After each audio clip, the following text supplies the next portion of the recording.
Hello students, myself Bharti Jadhav from Silver Green English Medium School, Vidyanagari.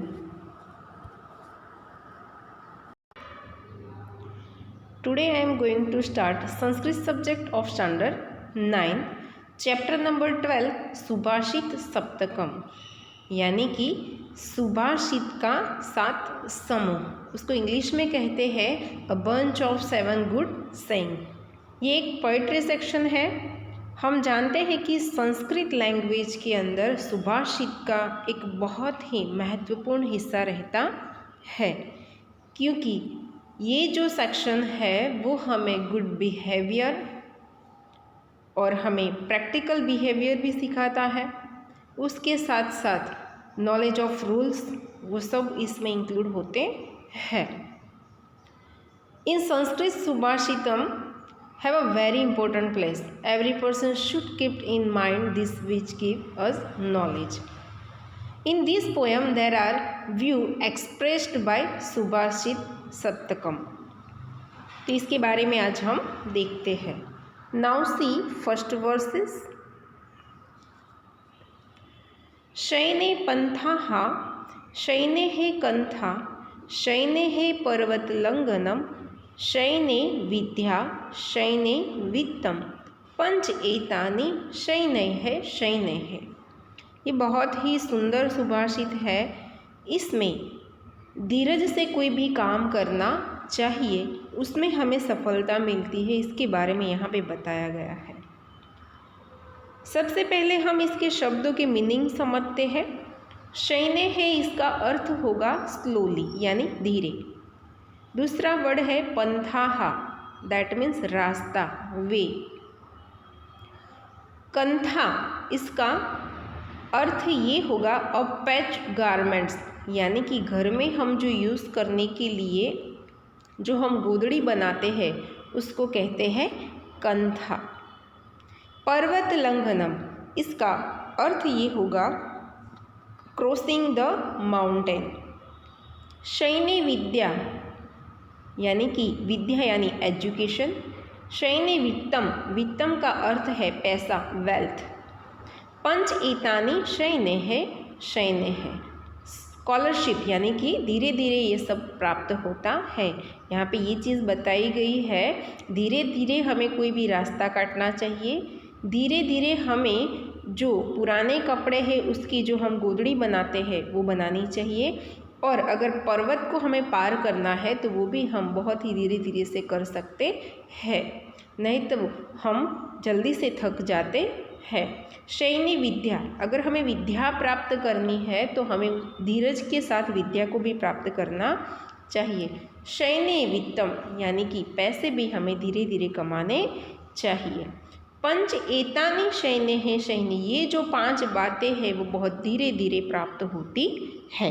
तो इसका translation ये होगा, walk slowly along the road, use the patched garment slowly, cross over the mountain slowly, learn slowly, acquire wealth slowly, this 5 things should be done slowly slowly. ये 5 बातें बहुत ही धीरे धीरे हमें प्राप्त होती है. इसके आगे हम सेकंड नंबर का वर्सेस सीखते हैं, तो उसमें ये चीज़ बताई गई है. शीलम शौर्यम अनालस्यम पंडित्यम मित्र संग्रह अचोरहरणीयान पंच एतान्य अक्षयो निधि. अक्षय यानी कि कभी खत्म ना हो, निधि यानी खजाना. यहाँ पे ये चीज़ बताई गई है कि 5 बातें ऐसी होती है जो कभी चोर चोरी कर सकता नहीं है. शीलम, शीलम का अर्थ ये है कैरेक्टर. शौर्यम यानी कि ब्रेवरी, यानी हमारी शूरवीरता. अनआलस्य, एब्सेंस ऑफ लेजीनेस. अनआलस्य यानी हमें लेजी रहना नहीं है, अनआलस्य. पांडित्यम, इसका अर्थ होगा चतुराई, दैट मीन्स स्कॉलरशिप. मित्र संग्रहम, यानी कि कलेक्शन ऑफ गुड फ्रेंड्स, अच्छे मित्रों का संग्रह. मित्र 2 तरीके के होते हैं, एक अच्छे भी होते हैं और बुरे भी होते हैं, लेकिन हमें अच्छे मित्रों का संग्रह करना है, कलेक्शन ऑफ गुड फ्रेंड्स. अचोर हरणी यानी कि जिसको कभी भी चोर चोरी नहीं कर सकता है, can not be stolen by thieves. पंचतान्य यानी ये जो 5 बातें हैं वो अक्षय निधि यानी कि कभी भी खत्म ना हो वैसा खजाना हमारे पास होता है। यानी कि हमारा अच्छा कैरेक्टर, हमारी शूरवीरता, आलस का अभाव यानी कभी लेजी नहीं रहना, हमारी चतुराई, अच्छे मित्रों का संग्रह, ये जो 5 बातें हमारे पास होती है वो कभी भी चोर चोरी कर सकता नहीं है और कभी भी खत्म हो ऐसा नहीं हो सकता, क्योंकि इसको अक्षय निधि कहा गया है यानी कि खत्म न होने वाला खजाना। इसका ट्रांसलेशन हम देखते हैं तो ये होगा character, bravery, industriousness, scholarship, collection of good friends. These 5 are imperishable treasure that cannot be stolen by thieves, यानी चोर कभी उसको चोरी कर सकते नहीं है। अब हम नेक्स्ट वर्सेस देखते हैं, वर्सेस नंबर 3। तो यहाँ पे ये बातें बताई गई है, संहति ही श्रेयसी पुसाम विगुणेश्व अपि बंधुषु तुषेर अपि परिभ्रष्टा न प्ररोहन्ति तंदुलाः। यहाँ पे एकता की, यूनिटी की बात बताई गई है। संहति श्रेयसी पुसाम, इसका अर्थ ये होगा, संहति यानी कि यूनिटी, श्रेयसी यानी कि बेनिफिशियल ऑफ मैन, पुसाम दैट मीन्स प्रोसेसिंग, विगुणेश्व अपि बंधुषु यानी कि प्रोसेसिंग नर्वस क्वालिटीज़, यानी कि भाई जो होते हैं वो कभी एक जैसे नहीं होते हैं, लेकिन विगुण यानी सबके गुण अलग अलग होते हैं, फिर भी हमें उसको एक्सेप्ट करना चाहिए, क्योंकि तुषेर अपि यानी कि हस्क, परिभ्रष्टा दैट मीन्स फॉलन, न प्ररोहन्ति तंदुला डू नॉट ग्रो, तंदुला दैट मीन्स जो तांदुल होते हैं, चावल जो राइस होते हैं छिलके वाले, उसको कहा गया है। यानी कि यहाँ पे इस चीज़ को बताया गया है कि जो हमारे गुणों से बहुत विरुद्ध होते हैं वैसे लोगों के साथ भी बंधुता बहुत ही श्रेयस यानी कि हमारे लिए बहुत अच्छी बात होती है, क्योंकि तृष्यरपि परिभ्रष्टा, क्योंकि छिलके जो चावल से अलग हो जाते हैं उसके छिलके वो भी कभी खेत में उग सकते नहीं है। यानी कि हमें हमारे भाइयों और हमारे परिवार के साथ एक बनकर रहना चाहिए, कभी भी हमें उनसे अलग होना नहीं चाहिए। तो इसका ट्रांसलेशन ये होगा कि unity with even worthless relatives is beneficial, the rice grain separated from husk do not grow, यानी कि राइस भी छिलके अगर उसके अलग हो जाते हैं तो वैसे राइस भी कभी उग सकते नहीं है। यानी कि हमारा जो ग्रोथ है वो हमारे परिवार के साथ ही होता है। वर्सेस नंबर 4, नास्ति मेघ समम तोयम न अस्ति च आत्म समम बलम न अस्ति चक्षुः समम तेजो न अस्ति धान्य समम प्रियम।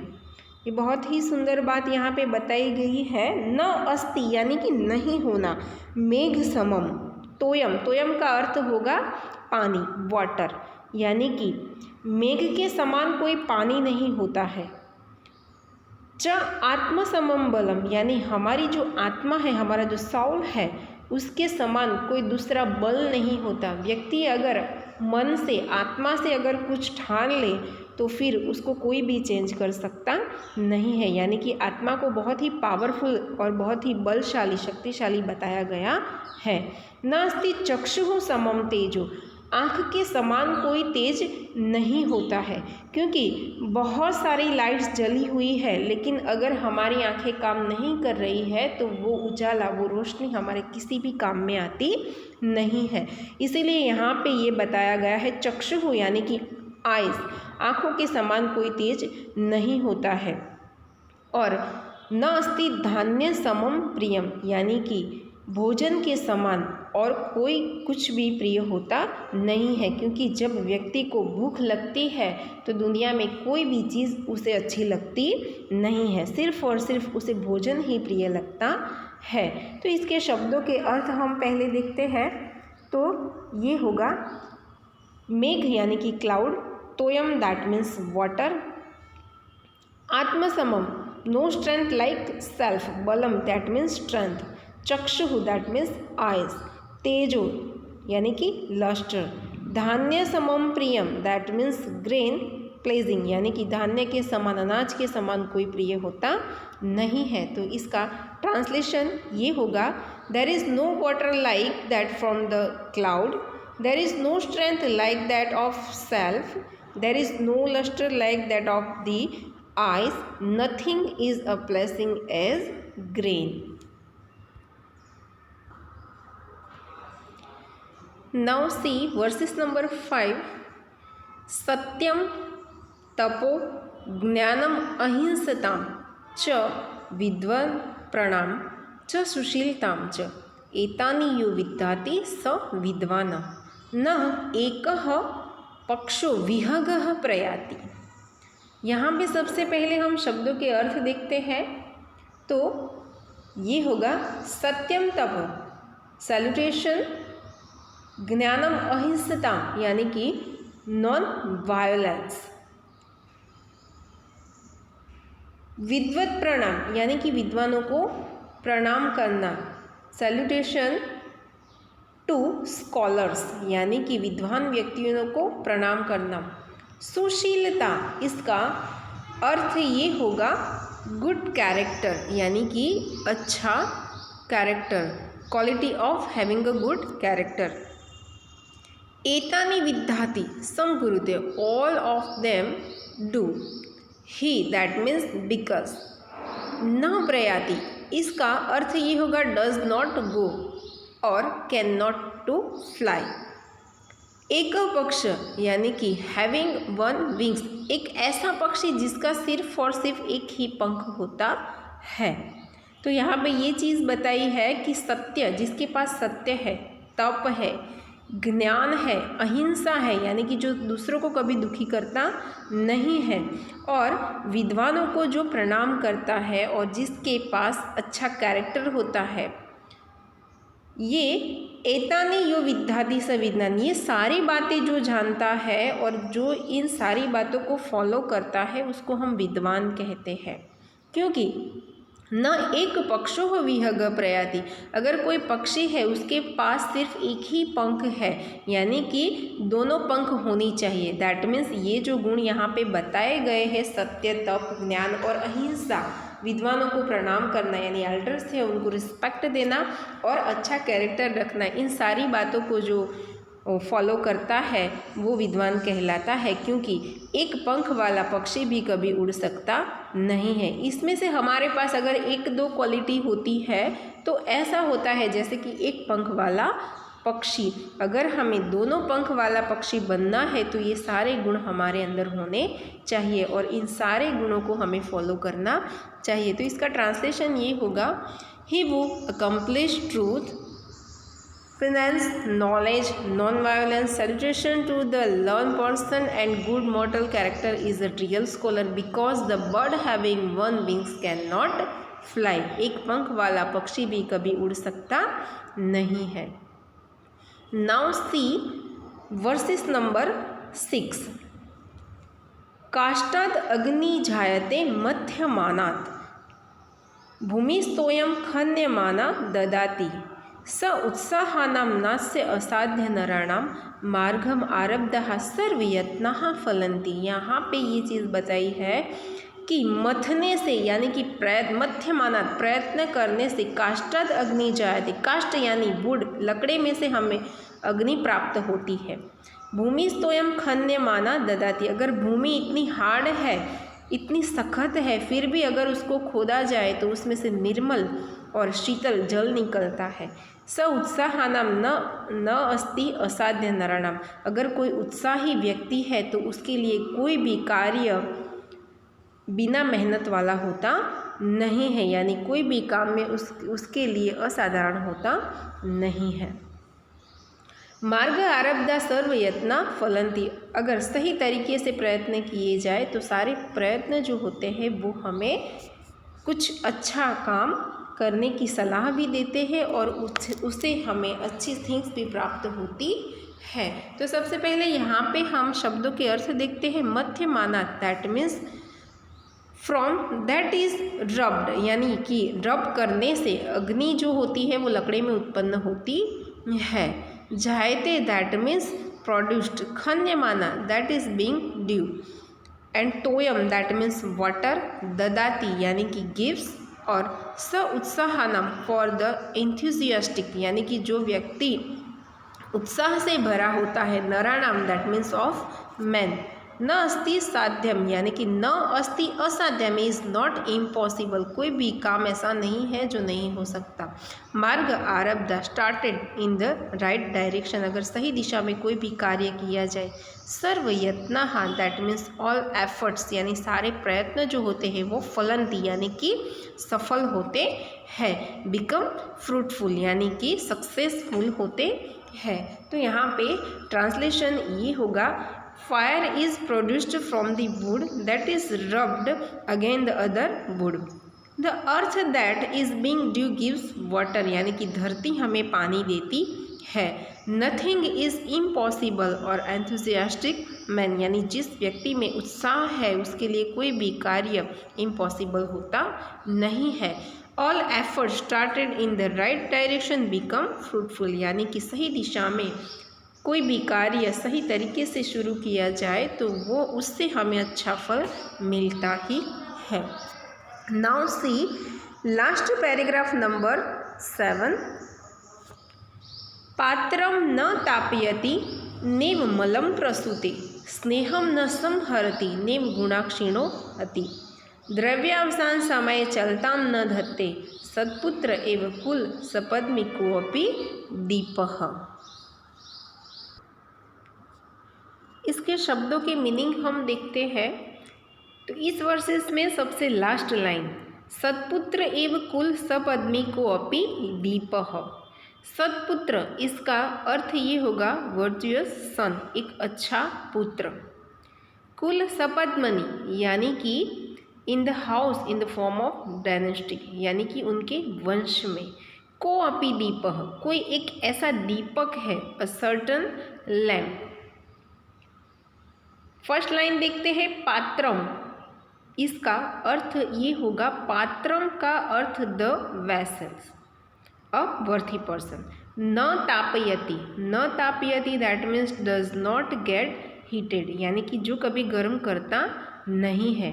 न एव मलम प्रसूते, न एव यानी कि कभी भी, मलम इसका अर्थ ये होगा डर्ट यानी कि मैल, जो कभी भी मैल को पैदा करता नहीं है। न प्रसूते डज नॉट क्रिएट। स्नेहम दैट मीन्स इफेक्शन और ऑयल। न संहरति डज नॉट डिस्ट्रॉय जो कभी भी संहार यानी कि खत्म करता नहीं है। गुणान वर्च्यूअस यानी कि बिग्स। न क्षीणोति डज नॉट डिमेज। क्षीणोति इसका अर्थ ये होगा कि जो कभी भी क्षीण नहीं होने देता है, खत्म नहीं होने देता है। द्रव्य अवसान समय, द्रव्य का अर्थ ये होगा वेल्थ, पैसे। At the time of termination of materials that means money, अगर कभी पैसे खत्म हो जाए तो भी कभी चलित होता नहीं है। तो इसका ट्रांसलेशन ये होगा कि सत्पुत्र एक अच्छा पुत्र, दीपक का एक कुल का एक ऐसा दीपक यानी दिया है जो कभी भी पात्र को गर्म करता नहीं है यानी कि घर के सभ्यों को कभी भी दुखी करता नहीं है। न एव मलम प्रसूते, मलम प्रसूते यानी कभी भी ऐसा कार्य नहीं करता कि जिसके उसके कुल को कोई दाग लगे। स्नेहम न संहरति, स्नेह का अर्थ यहाँ पे ऑयल के साथ बताया गया है। जैसे दीपक को अच्छी तरह से जलने के लिए ऑयल की ज़रूरत होती है, वैसे यहाँ पे स्नेह को ऑयल के साथ बताया गया है जो कभी भी अपना स्नेह खत्म करता नहीं है और अपने अच्छे गुणों को कभी कम होने देता नहीं है। और अगर कभी द्रव्य अवसान समय कभी भी पैसे खत्म हो जाए तो कभी भी चलित मन से चलित होता नहीं है और धीरज को धारण करता है। तो इसका अर्थ ये होगा, this illustration sun is an indescribable of unique lamp in the house of the dynasty. It does not heat the vessel, does not produce soot or dirt, does not use up oil or ghee, does not diminish the wick, and does not flicker at the time of termination of materials. Thank you.